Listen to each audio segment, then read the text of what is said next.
Ok. Quand on a écouté les discussions, on a pensé qu'il fallait faire une synthèse pour voir comment, qu'est-ce que les pays attendent de l'UNESCO à travers l'AIF. Donc, on a résumé ça comme LIFE, Building Effective Partnerships, Promoting Sustainable Development, Promoting Sustainable and Cost-Effective Literacy Strategies. Une chose qu'on nous a dit, on doit s'appuyer sur nos propres ressources d'abord. So, building effective partnership. We heard people talking about projects or programs that they are doing for the promotion of literacy in the countries, but there is no synergies in terms of these various interventions, even though we have the same goal. So one thing is very important to develop effective partnership through synergy. This morning we had Karanta, we had CREA, we had different programs, we had UIL, and the director of BREDA is saying to what extent people can come together and have a coordinated effort. The second, let me go back to the first slide. Promoting sustainable. Sustainable means durable, périn. To what extent the strategy used by LIFE, today we can say this is sustainable. If we are doing, we are promoting action on the spot and in time and in a particular context. To what extent can we develop actions which can be sustainable because they're cost effective and also there is ownership within the country, within the region. Cost effective. When we look at the capacity building so far organized from 2006 up to now, is really around these type of meetings. We come 3-4 days on a particular theme with live focal points, and they return. Of course, the majority are organizing sessions for rendering at the local level, at the ministerial, or maybe at the directorate level. But to what extent this rendering is really systematic and is percolating all the way to the local level? And to what extent can we say, based on these 3 days, 4 days workshops, that people have really developed knowledge and skills that they can go back and organize cascades so that really there is appropriation and ownership within the countries. And so we said, no, maybe we have to look at strategies for capacity building beyond a country. Looking at how can we develop sub-regional and regional capacity building which are cost effective that the countries can benefit. So just to explain to you. LIFE, the conceptual framework. One challenge that we saw is related to a lack or minimal understanding of really what the concept is about. So we discussed, and one recommendation which came says LIFE should be integrated into the country's education sector and development strategies. Kumba Boli just told us, if we have a holistic approach to education, we cannot say, well, we're going to have a sectoral plan, then, oh, later on, by the way, is there any international organization or NGO which has some money and they can put for literacy and non-formal education?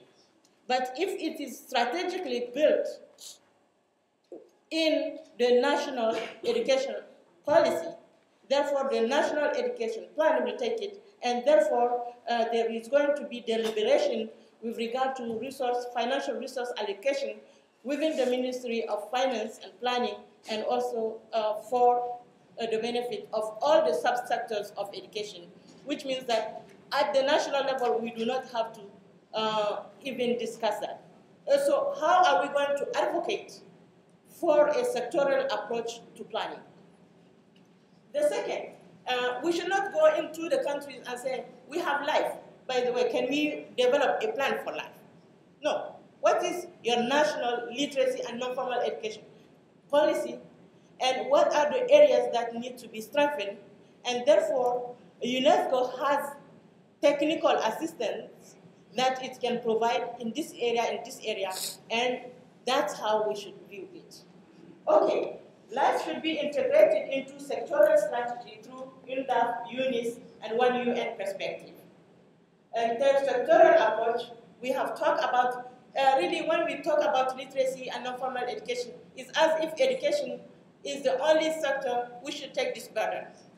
Again, what is this holistic approach to development? Therefore, if we have this holistic approach, we should look at is health department really allocating money for literacy? Is communication allocating money for literacy, etc., etc. So intersectoral approach also is needed in order to mobilize the resources. Maybe there are resources allocated to literacy and non-formal education, but we are not capturing it because, again, we are staying within education. And even ourselves, in our discourse, we are not looking at broader development perspective. UNESCO should explicitly state that life should be viewed as a political and technical assistance strategy designed to support the 35 countries in the implementation of their literacy policy. That was in terms of conceptualization of life, what we agree on. Let's move on. Country-level coordination of life activities. Challenge. The role of life focal point is not fully understood. The second challenge, the appoint of life focal point should be revisited. For effectiveness, efficiency, these recommendations were made. It is more adequate to use the concept of coordinator or facilitator. And the ministry, the institution, is not the person who should be viewed as the coordinating body. And therefore, this coordinating body should appoint a technical person who can coordinate, work like liaison, and build a stronger partnership around herself or himself so that the activities are carried out in an effective and efficient way. The coordinator of life activities should be a literacy and non-formal education specialist who is working in this capacity in the Directorate of Literacy and Non-Formal Education. The coordination of life-related activities should be done by the National Directorate of Literacy and Non-Formal Education. The strategy is more effective as it ensures greater integration of life approach and activities within national literacy policies and programs. This debate, we had it several times, not only in Ouagadougou, but all over. And it's not only related to Africa, but even in other contexts. So this should be taken into consideration. UNESCO political and technical support for advocacy. Here, a more effective advocacy strategy is needed in most of life countries. Recommendation: UNESCO should provide political and technical assistance to life countries in order to develop evidence-based advocacy strategy.